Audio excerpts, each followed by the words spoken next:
Burp, burp, burp, burp. Hey there, Face here. Do you remember that? I was thinking about that on my hike this morning. I was like, I'm going to start it that way, and I wonder if Kara. I knew that you would know, but I wonder if anyone out there knows what that's from.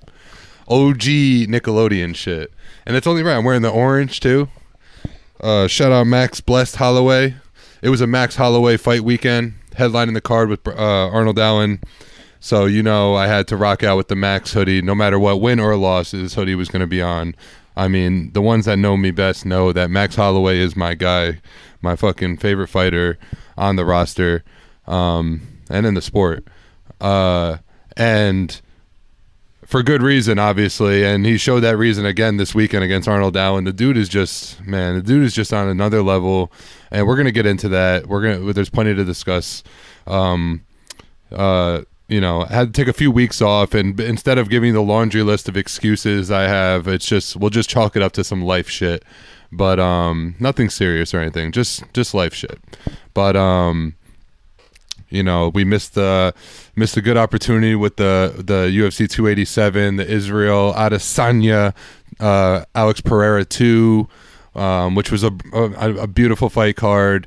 Israel Adesanya, I mean, as we all know now, finally got his revenge, got what he was looking for, and in spectacular fashion with the beautiful knockout that we've all seen 100 times now. The magnificent celebration with the 3 arrows, and the controversial celebration with going over to the Pereira's kid and kind of rubbing it in his face. Back for when the kid played dead in front of him when he got knocked out in kickboxing.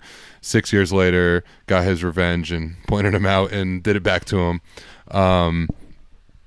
Which I did not like that aspect of it, but nonetheless, you put all the shenanigans aside, all the personality aside, there's a lot of characters out there, and there's a lot of characters in the UFC and in the sport that I don't agree with their ways of living outside the ring, but I never let that come in between what I feel about them as fighters, because ultimately it is about how they perform and in their sport of mixed martial arts, and which is like kind of what we were pretty much talking about before this started. They're just kind of just drew a blank on like what I wanted to say about what we were saying before. But either way, it's just like the Colby Covingtons out there with the Trump hat and the shitting on other people's cultures and all that other stuff. It's all just like, and and obviously that's like the most that's like the case that everybody uses, but the thing about that is like it's already been exposed now that Colby Covington is not that guy in real life. It's just a facade he puts on to bring eyes and numbers to when he fights so he could become successful. And a lot of people disagree with that way of conducting business, faking it till you make it kind of thing. But it worked for him, and he's become a success. And the ones that know him know that he is, I guess, like what I've seen enough from him too, outside that facade, that he seems like a cool guy. He seems like a nice, genuine person. I mean, Kamaru Usman even came out one time and told a story how he approached him in the airport, aggressively, and expecting Colby was going to be like that guy, but Colby was just like, "Oh, hey man, what's up?" and just being super nice to him back, and he was like, "Oh fuck," and now I feel like a dickhead. But yeah, so like I said, that this is just like going back to the main point with Israel Adesanya in that fight. The dude came, I was worried about him in the lead up with all the, I just felt like his energy was a little amped up, and sometimes, that could mean that they're a little too emotional going into something. If you're a little too emotional or overzealous against a dangerous opponent like Alex Pereira, sometimes that could work against you. But he was as patient as can be in the ring at the time during the fight.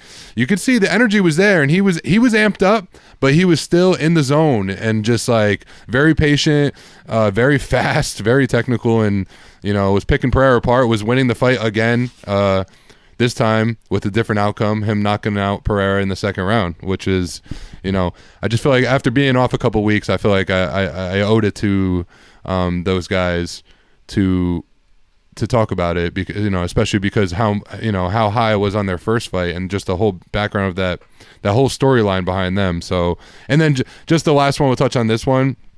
The Gilbert Burns, Jorge Masvidal. Jorge Masvidal seems like he retired after this one, caught a decision L to Gilbert Burns. Everyone kind of felt like that was how it was going to happen going into this one. Everyone thought Gilbert Burns was just going to be a little too much for Masvidal.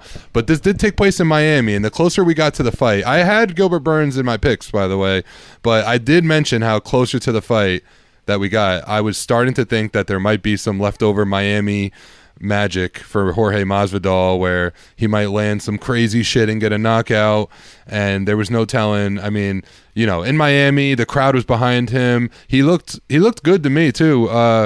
Anything could happen in the sport, but it did not, and he caught the L.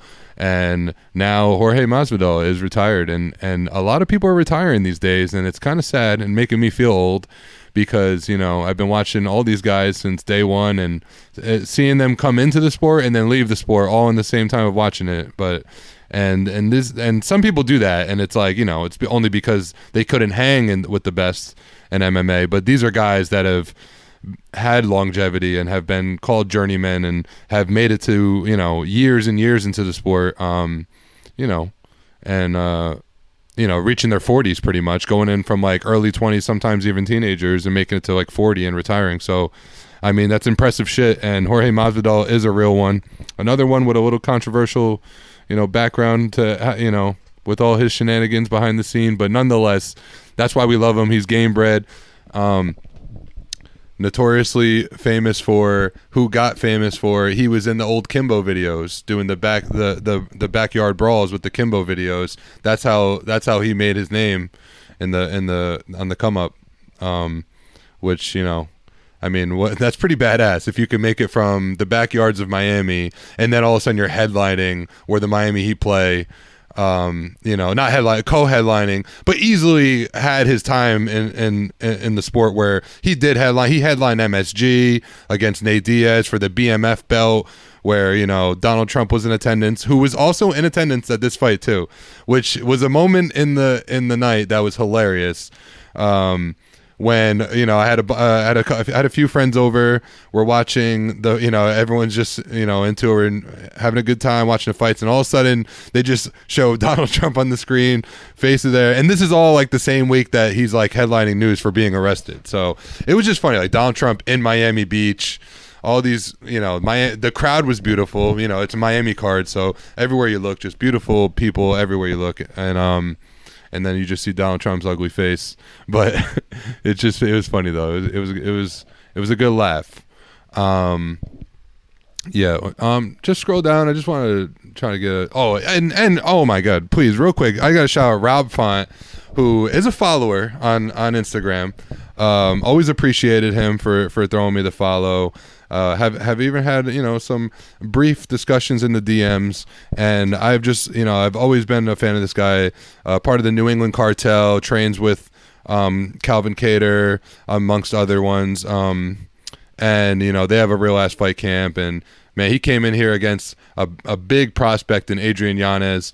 Adrian Yanez coming in as the favorite, and I was preaching the whole fight week, I don't know what's going on, but they are sleeping on my man Rob Font. This dude is a champion caliber fighter, and just because he lost to Jose Aldo and Chito Vera, they're trying to write him off against a young Adrian Yanez, and that was not smart, because he came in with the knockout of the night. Definitely got the bonus for that shit. But shout out Adrian Yanez, huge fan of this guy too. He's not going anywhere. He looked really good until that knockout moment too. I just thought Rob Font was more than I think Yanez bit off more than he could chew with Rob Font. Obviously, it's the promotion that makes the fights and stuff, but I just felt like this was so in that case, it's probably UFC kind of. I don't know. It was a great matchup, but also a little too soon for Adrian Yanez. Like, they put him in there with a killer. Not to say that he's not one himself, but he's not an experienced killer like Rob Font is. And Rob Font's been in there with the best of the best, has fought for the belt, and I believe will one day fight for the belt again too. I firmly believe that. that maybe one day he will be champion, even though the bantamweight is increasingly becoming more and more competitive. But yeah, so that's it. We'll leave that there with the Miami shenanigans. I feel bad I missed out that fight week, but we're here now. It's all about the present. Don't dwell on the past. Don't dwell on the future. We're here right now. What time is it now? Where are we? Here. All the yoga shit. Yes, so like I said, it was a Max blessed Holloway weekend. Every time this guy fights, it's like, it's special. It's special because he's incredible, man, and he put on a brilliant display. A little bit more patient than some of his older fights, but he still racked up so much significant strikes. I think they said he's the only one now. He already was number one in significant strikes. He now holds the record, and he's been hold the record, but he's now breached 3,000 significant strikes. And this person that's in second place for that is short by like over 1,000 significant strikes. So, I mean, so many classics that we've seen with Max Holloway. I mean, where do you even start? I guess the Calvin Kattar one, since I just brought that up. I mean, and shout out all his opponents were game as fuck and just, deserved to be in there with him and gave Max a good run. The Yair Rodriguez. Yair fought very well against Max. Obviously, you got the Volkanovski L's, which, the first and second fight were very close. The first fight, very close, but I'm not going to argue too much on it. Their second fight, all of these are for the belt, obviously. The first fight, Max was the champion. Volk beat him in a very close decision. I didn't like the decision because, once again, it's like, it can't be that close, and Max is the reigning champion who's racking up defenses. Who knows if they give Max that win, like what the rest of the fights might have looked like. But then the second fight comes around, Abu Dhabi shit, and Max, I thought, pretty clearly, but very close, but pretty clearly in my eyes, won that fight. Dropped Volk twice in that fight. Maybe dropped the last 2 rounds, maybe, but very close, but won the first 3. Like, I've watched that fight so many times. And then again, really bad decision. I hate saying really bad. Like, it was, I just thought Max won, and the judges gave it to Volk. And now, I mean, Volk is just oozing with confidence. So the third fight was pretty ugly for Max Holloway. But notably, Max Holloway, I'm just going on a Max Holloway rant now about how great this guy is. Has also, which is not a great stat, but he has also taken the most significant strikes from his opponent, but has never been dropped once. He has just racked up over 7 hours of octagon time. That's UFC octagon time. And obviously, because UFC is the only one that have an octagon, they have a patent. But in the UFC, has 7 hours of fight time, which is only one of 2 others. I think it's Frankie Edgar and RDA. I could go on and on about the Blessed Express and all his accomplishments. Let me just show off real quick the sleeve. Maybe we'll get a thumbnail here. Mark this time, just so maybe I could try to find this. Blessed. But yeah, so let's talk about his opponent now, Arnold Allen, fighting out of England. Huge fan of this guy, and I meant to say this, how one of the things I hate the most, but also you gotta love it, it's in its own right, is how when you have a young killer that you followed since day one on the rise and has just been brilliant along the whole way, and you just become such a fan of him, talking about Arnold Allen right now, and then he runs into your favorite fighter, Max Holloway, and it's like, dang, every fight I root for Arnold Allen, and he just keeps getting better and better, and just looked at his absolute best when he fought Dan Hooker in his last fight, and then they match him against Max Holloway, and now you're at one of those, you're at one of those crossroads where you're like, damn, now it's Max is my guy, so obviously I'm low key rooting for Max because I want Max to be the best. And I was just thinking about this before, how I might even still give Max the GOAT, the featherweight GOAT title. I mean, he beat Jose Aldo twice, who a lot of people do have as the GOAT. Beat Jose twice, and this is Jose still when he's kicking ass. I mean, he's still kicking ass now, so that's says a lot. And now Volk beating Max, a couple of them were close, and then Matt and beat him like one good time. And I think Volk is close to maybe taking that GOAT title away from him. But I mean, judging off this fight, we might get a fourth fight between those guys. And I don't think it's gonna come next. But if Max fights another guy and looks amazing, and Volk beats Yair, there's nothing left for Volk. And there's only Volk left for Max. So, I mean, Max could keep fighting guys he hasn't fought. Like, I liked how they mentioned Korean Zombie, and Max was game for that. He said he's never fought Korean Zombie, legend in the game, still doing it, still around, not retired. That could be a good fight. I think it could be ugly for Korean Zombie, though. I think he's on the decline. Max still looks like, Max. So, I don't know. It might be a bad matchup, but it could also be a classic, too. We don't know. I mean, I'm not going to shit on Korean Zombie. He's a fucking legend. So, even though I just kind of did, but yeah, this fight was great. Max did his thing. He fucking had brilliant footwork. They both had brilliant footwork. It was, I just rewatched it before doing this, and it was a clean performance on Max's part. Arnold Allen turned it on a little late in the end. Almost had another little classic Ricardo Lamos moment, where they notably where Max and Ricardo fought at the very end, the last 10 seconds of the fight, they just pointed at the ground and said, let's just fucking do it, and they just threw caution to the wind. No pun. Yes pun. And they just went for it. They just went for broke. And that kind of happened at the end of this fight. And Max clipped him and put him down. So he almost stole that round from him, too, even though Arnold Allen looked great in that round. He puts him down as a knockdown at the end, and I think probably just won like all 5 of the rounds. I don't know. I just watched it twice, so I mean, maybe the second round Arnold Allen might have got. The 5th round he almost got, but he, like I said, he got knocked down at the very last second. So that might have taken it away from him. And Max looked good throughout the whole fight. So Arnold Allen will be back. He'll be better than ever. When you fight a fight like that. Oh yeah, by the way, too, another Max. What's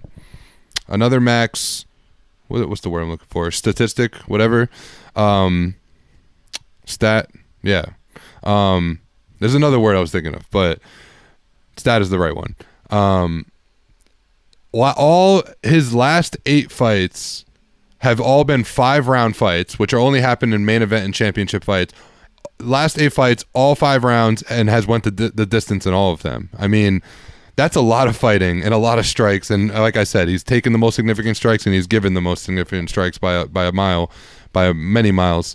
And this was just another one. So, I mean, the dude is a legend, man. The dude is going to go. He's already Hall of Fame, easy Hall of Famer, first ballot. And the legend just continues. Like, he's just still here doing his fucking thing. Who knows? Maybe if he does get the Volk fight, whether it goes his way or not, I think there's fun fights to be had at lightweight down the road. I mean, we could see a McGregor rematch depending on how Conor's career goes. We could see a lot. We could see a Poirier rematch. We could see a lot of things at lightweight too. And maybe if they give Max a little bit more time this time to put the weight on and get used to lightweight, I think we could see him doing a lot of good things up there too. So yeah, I mean, we'll just leave that one there. I'm just proud of my guy, and I'm just couldn't be happier. And we're blessed that we have blessed in our lives as MMA fans, because, like I said, I mean, how many times am I going to say it? The dude's a fucking legend. What else we got? Co-main. Oh, speaking of, this fight card seemed to be like riddled with just timeless legends. Like another guy, Edson Barbosa, has some of the most dope highlight reel finishes, and he just added to it again with this one.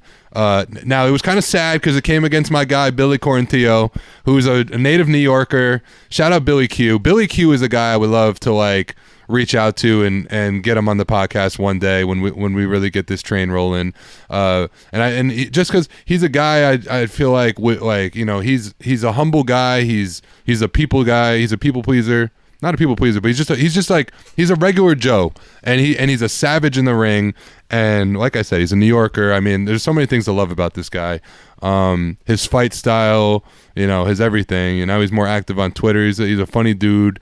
Love Billy Q, but man, he just got wrapped up and got caught with a classic Edson Barbosa knee up the middle that just put his lights out in the first round. yeah, like I said, timeless Edson Barbosa, just still delivering highlight knockouts, always comes in phenomenal shape. Other than the fact that sometimes he's almost in too phenomenal shape to where he's so damn. This has been his one thing. His one knock against him is that he's so explosive, and like he just throws everything so explosively that he runs out of energy. Like come the later rounds. So if you survive past the first, second round with Barbosa, it's like 9 times out of 10 he's going to gas out and have nothing left. So, and I felt like this fight could have went that way if Billy didn't get knocked out. There's no telling. I'm not going to, play, Sunday quarterback or whatever the fuck and say what could have, should have, might have happened. Edson Barbosa had a brilliant highlight reel knockout again to add to his career, and it was nice to see. Sad that it had to come against Billy Q, but Billy Q's a beast. He'll be back and better than ever, and he may need to just be a little bit more cautious in his style and his approach. He could be aggressive, he could be him, but sometimes when he comes too aggressively, he just leaves himself open. And I mean, this is what can happen if that happens. So, we also had Dustin Jacoby against Azamat Mirzakhanov. Mirzakhanov, a fellow, Jesus Christ, why am I drawing a blank? Dana White Contender Series contract winner, dangerous guy. Dustin Jacoby, awesome story behind him too. Was in the UFC, got cut from the UFC. Got another chance in the Dana White Tuesday Contender, wins and gets a contract back into the UFC, and then since he's been in the UFC, he's just been a beast and delivering highlights left and right. Brilliant kickboxing style. This was a light heavyweight bout. Mirzakhanov was dangerous in the first 2 rounds, really putting it on Dustin. Dustin fought very well. It was a close fight, but Dustin dropped the first 2 rounds, I'd say, and he kind of needed the finish at the end. He almost got it, just was not enough to get it done, and ended up losing a decision. But fun fight nonetheless. This fight card from the early prelims on was delivering some great fights. It was a great fight card in Kansas City. Another highlight on this one was Ion Cutelaba taking on Tanner Boser. Ion came in, the Hulk, notably, everyone knows this guy. If you're a real fan of the sport, he always, he used to in the past come in, paint himself green in the face-offs, always yelling in people's face, trying to get under their skin, trying to intimidate them. And he is an intimidating guy. I mean, the Hulk is he's a savage, and every time he fights that way. He fights like a beast. He dropped his last 3 fights. I mean, granted, he has been fighting some killers in there. Ankalaev, notably, was the first one to start putting him on his losing streak, who's a fucking killer. But Ion looked like the Ion from the past in this one, and he caught a highlight finish. And he said it himself. He said, "The Hulk is back, baby. The Hulk is back." I know my brother's happy about that one. Me and my brother, my brother's a big fan of Ion Cutelaba. I like him too, but there's holes in his game, and he's a strong, intimidating guy that comes forward and is aggressive. But he needs to tighten up. He needs to tighten up those crazy strikes, because you're at light heavyweight, and you're going to leave yourself open against some dangerous strikers out there that are going to put your lights out. So, but nonetheless, he got a brilliant knockout, and he's back. Like he said, he's back. Fucking speaking of timeless people, Pedro Munoz, Chris Gutierrez. I had Chris Gutierrez picked in this one. I thought, he's a young up-and-comer. The dude doesn't really have many holes in his game. Pedro Munoz, obviously a very sound fighter.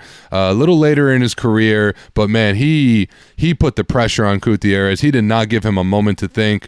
He gave him no room. He just crowded him the whole time, landed some brilliant stuff, put him down even one of the times. And man, it looked like I can't even say it looked like Pedro from the past. It looked like the best version of Pedro I've ever seen. And, he was amped up after the fight. Chris Gutierrez, not to be deterred. He'll be back. Again, this will be another one of those fights that's going to make him a better fighter, better person, and I can't wait to see him back in there. But man, Pedro Munoz, I got to say, I was thoroughly impressed with his performance. That's another fight that I'll probably go back and watch too. Go back. Clay Guida. Speaking of timeless people, again, another guy, Clay Guida, took on Rafa Garcia. Clay Guida, this guy has been in the UFC forever. I mean, can you Google when Clay Guida was in the UFC? Just you could just type in Clay Guida. What's that say? Yeah, click all the way back. What's that say? 2014. You see like where all the to the left, like where his picture. Yeah, keep going though. It's even more. Yeah, keep going. Holy shit. 2006. Holy shit. That's fucking insane. And he's had a fight he's had at least one or two fights every single year. 2006, and this guy looks the same except for this time his long hair wasn't there this time. He had a little haircut, but he was still jumping around like he always does, getting slapped up before the fight to get, coming out to his song, what the fuck, classic rock song. I can't remember the name now. I'm not gonna sit here and even though I'm sitting here trying to think about it now, but I mean, obviously, Rafa Garcia, tough up-and-comer who is heavy-handed and, has a bunch of submission wins, but was just using his boxing in this one and was piecing up Clay. Clay was game for the whole time, though. He stayed in there till the end. Rafa got a decision. Now, Dana White was vocal about the end of this because he wasn't happy with Clay because Clay kind of took his gloves off at the end as a sign of he might be retiring, I was getting really sad looking at that. I was like, dang, Clay Guida. And like I just said, 2006, folks. Dude has been in the sport since 2006. And when you see someone like this who comes and fights the same way every single time, he's never looked old in there or anything. He just looks the same Clay Guida every single time. Always in phenomenal shape. When you see a guy like that starting to take his gloves off, I was starting to get sad. I was like, dang, are we really seeing the last of Clay Guida? And it seemed that way. And then they gave him the interview after, and then he just shouted out his mom, said happy birthday to someone, and he said he wanted to exchange the gloves with Rafa because he felt like it was a fight. But Dana made the point, which I didn't even think about it, that he probably just did that so he can get some mic time because then the loser doesn't usually get an interview. So, but if you're a legend and you're retiring, of course they're going to give you an interview and let you talk as long as you want. But he kind of misled everyone thinking he was going to retire, and then just ended up shouting out his mom, throwing a happy birthday out there, and just exchanging the gloves with Rafa. Rafa was very classy with his win too. Shouted out the legend Clay, and just gave him his flowers, and it was nice to see. It was a nice moment. Where are we at on time right now? Okay. 28? All right. I was like 23, 8? Yeah, so keep going. Go to the prelims. Bill Algeo had his little moment. Fucking... oh wait, they gave that fight of the night. Interesting. It was a great fight, but Bill Algeo, after his win, submission win in the second round, by the way, which is funny because he's kind of a stand-up fighter, but then ends up hurting them so much that he always catches them in a submission to end it. But Bill Algeo came out in his what Jesus Christ.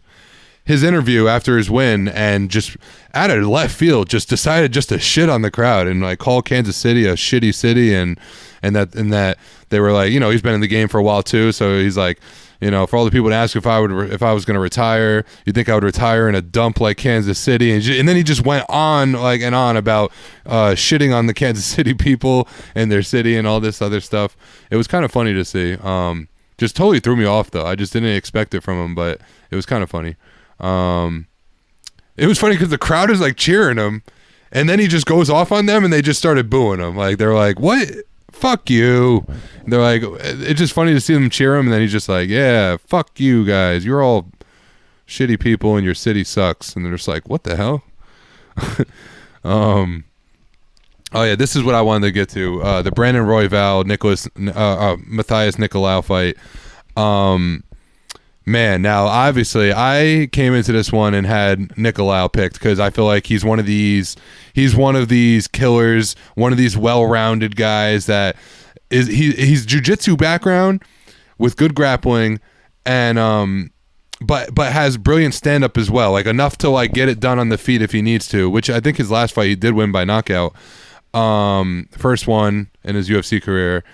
And so coming into this one, I felt like Nicolau is going to be one of those guys that's going to like find his way at the top and fight for a belt, which I still believe that in him. But man, Brandon Royval came in with some different energy.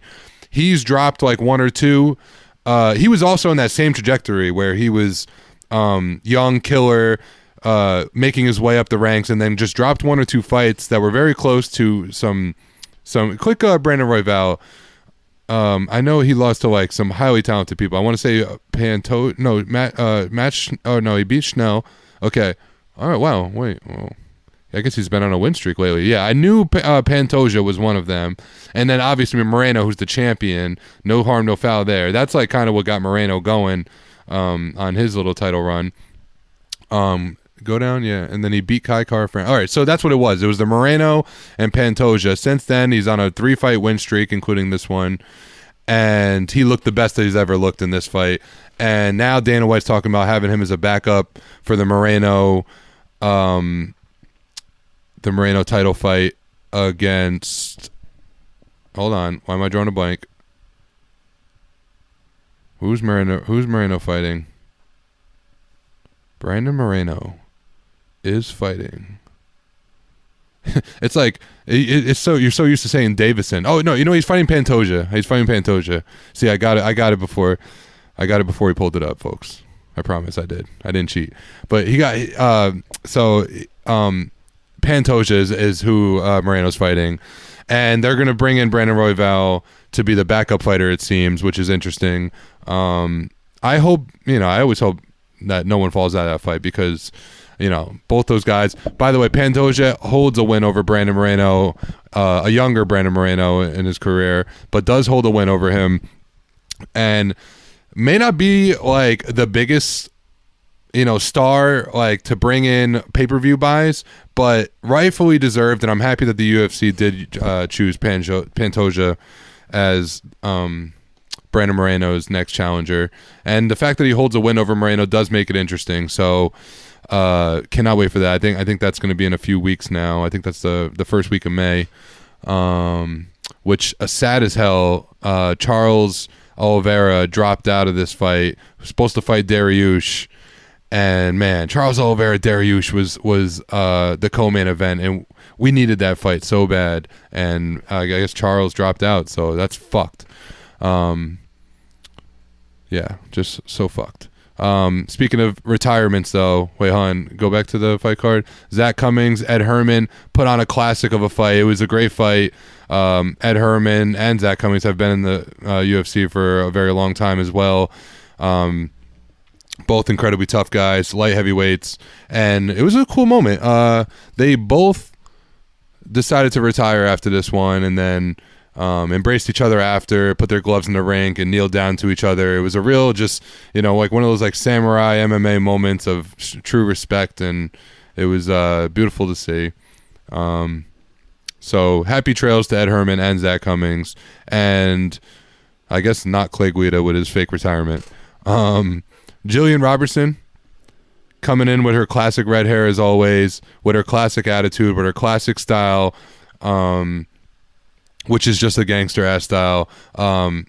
Pierre Rodriguez, another young up and comer that's just a savage as well. And then it's always good to see this when the young up and comer runs into a girl that you think that Rodriguez is gonna have a good chance because she's a striker. Jillian's like mostly just a grappling jiu-jitsu type, but Jillian just keeps on getting better and better herself, and put on a classic Jillian fight, which is just pressure in your fucking face, take you down, mount you, throw strikes, open you up, and then just take an arm or a neck and just put you out, make you tap, put you out, whatever it takes. And it's just a classic Jillian Robertson fight. So there's really nothing else to say there other than like shout out Jillian Robertson, because I feel like, you know, she's dropped a couple in the past, but she seems to be finding another stride, and I hope the best for her. I hope she keeps it going, and maybe she could find herself in a title shot one day too.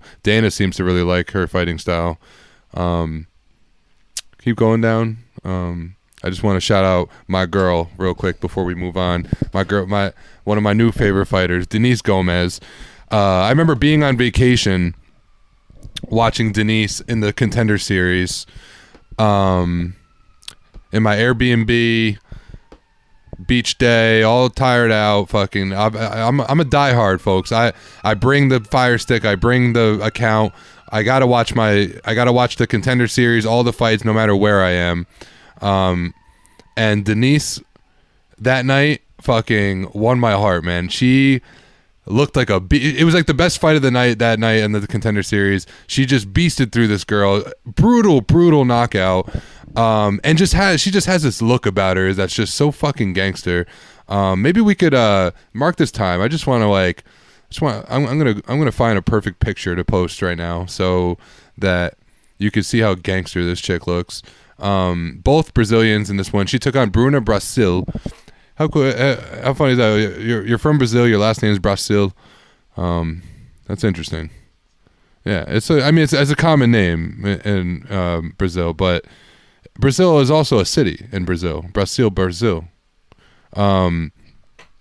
But yeah, this girl, tall, rangy striker, who came in the slight favorite, and I could not get onto my phone quick enough. I was coming back from walking my dogs. I was rushing to it, and I could not get my bet in on this one that I wanted to do, because I'm not even like betting like that these days. I did put in a parlay that did not hit, but I was just too late on this one. I didn't put the time and effort into doing my due diligence of research to make some smart bets. So I didn't do a heavy betting week or anything. I haven't been betting, but this one I tried to rush to get it, and then it was too late. She was already taking over the fight and becoming a favorite fast. From the start to finish, she just ran through this girl. I should have still put it in when she became the favorite. I just hate missing out on the good odds. And then I feel like if you put it in too late and you get the good, and then you get the shitty odds, then like some magic happens where you lose the fucking bet. Just that's gambler. That's gambler shit. But yeah, ran through this chick. This savage prospect that is Bruna Brasil. Denise Gomez ran through her, put the pressure on, just put her up against the fence, and ended up getting a brilliant TKO. And I am so happy for this girl.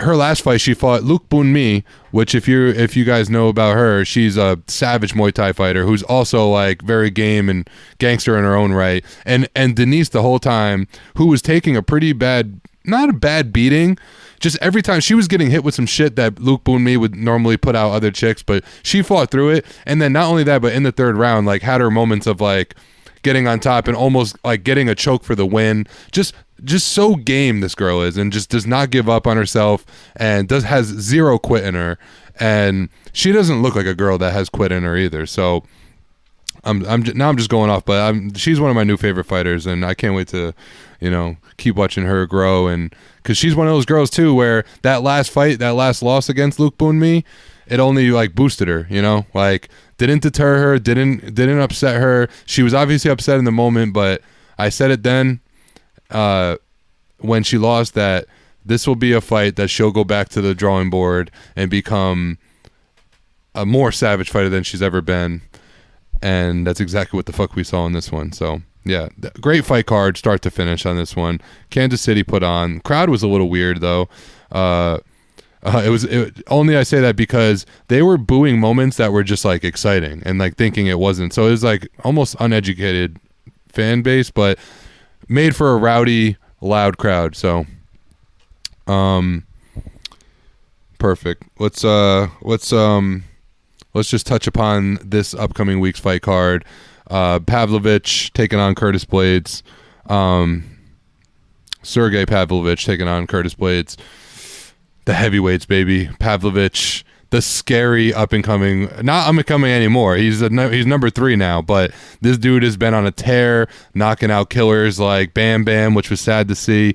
But this dude is relentless, and Curtis Blaydes is a relentless wrestler. So we got a relentless striker take on a relentless wrestler. I'm gonna do my picks thing after this. I'll save my picks for that. So stay tuned later on in the week. Wednesday usually I'm gonna post. I'll post my picks. It'll be a reel or a short, and it'll give a rundown on the main card's picks. Oh, I like this. Song Yadong taking on Ricky Simone. Fun fight there. Ricky Simone coming off a brilliant win. I believe it was in Long Island. His last win. Can you click Ricky Simone real quick? Just want to see what that. What was this? Jack. Oh no. He just beat Jack Shore. Oh wait, yeah, July. Wait. Yeah, last year. Okay, so that was an impressive win to beat Jack Shore, and that was in Long Island. Yeah, me and Manny went to that fight live, which we sat super close to as well, and that was sick. We got a good deal. Great time, great night, great day. Song Yadong, Ricky Simone, brilliant matchup. What else we got? Brad Tavares, Bruno Silva. Okay, some sleepers on this one. This is a sleeper card. Jared Gordon back to take on Bobby Green. Fun fight. Jared Gordon obviously coming off that horrible decision to Paddy Pimblett. Bobby Green, do I need to say more? The dude is a beast. The dude is as game as they come, and I love this matchup. I think it's a perfectly made fight that's going to deliver, undoubtedly. Okay, some up-and-coming females. Ismene Lucindo, Brogan Walker. What a, like, she's from Guam, but it's just like sounds like such an American name, right? Like Brogan Walker. From Guam, though. Interesting. You don't see a lot of Guam fighters out here. Jeremiah Wells, Matthew Semmelsberger. That's gonna produce for a fucking good fight. And then scroll down. Oh, that was the main card right there. Dang. Ricky Glenn. Okay, keep going. I just want to see. Oh, Ronnie Yaya. That's my guy. I love Ronnie Yaya. Such a fun name too, right? Ronnie Yaya. Taking on Montel Jackson, Carol Rosa, Norma Dumont. That's a good fight. Norma Dumont, another notable killer on the rise. Muhammad Usman, Kamaru Usman's brother, back in there taking on Junior Tafa. Okay, fun, man. Fun card. I'm excited. William Gomis, another French fighter we're getting. Francis Marshall, another plain American name right there. What a plain American look. Priscilla Kohara, the cheater. No, I'm just joking. She did like claw at a girl's eye when she was getting choked. And remember one time we talked about this. It was like it was a long time ago. It was she was getting choked and she was like reaching back, like trying to shove her finger in the girl's eye. And like when you see that shit, you're like, people get cut from the sport for like doing shit like that. And somehow she's still remain in the UFC. I think Dana likes her style because she is like kind of like a come forward, nasty fighter in more ways than one. Apparently, Karine Silva. Not familiar with Karine. Maybe a Contender Series girl. And what else is? I just want to see if there's any names. No. Oh, Batgirl Donna, however you say that. That dude, Mongolian. That dude's a beast. That dude's a savage. I don't know why, like so early on the prelims, he should be way higher up in the prelims. Keep going. All right, that's it. That's the fight card, and that's the podcast for this week. Happy to be back. We will check in with you next week after this fight card happens, and I'm sure we're going to have some exciting stuff to talk about because it's an exciting fight card.